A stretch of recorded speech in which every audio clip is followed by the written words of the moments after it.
Hi there, this is Neil Welch, agility coach here. Now, one of the things I've been trying to play around with are ways to change our mechanics of our cutting.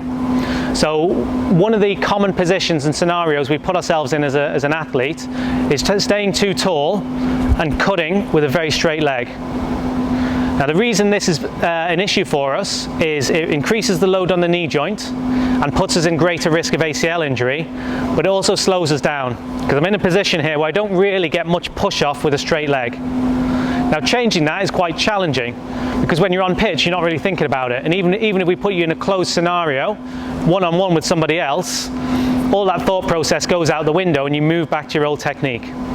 So what we're going to try and do is introduce what we call a constraint to the movement to force your body to change what it's doing. And the way we're going to do this is by using a power bag.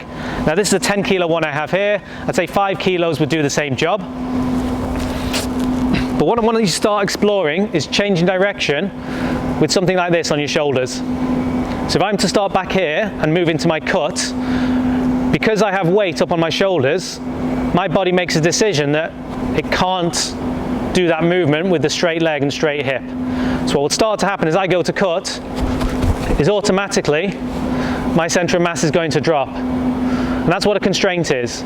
So I'm changing something in the task that forces my body to do it differently. And if we repeat this over and over, our body will start to pick this up as its new mechanics.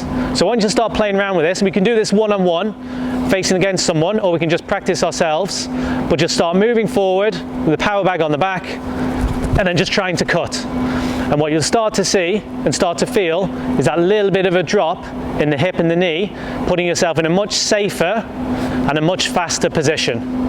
So have an explore of that, and it'd be great if you can video this as well so you can see the pre and post changes. And if any of you have seen some really good results, feel free to send them over to me.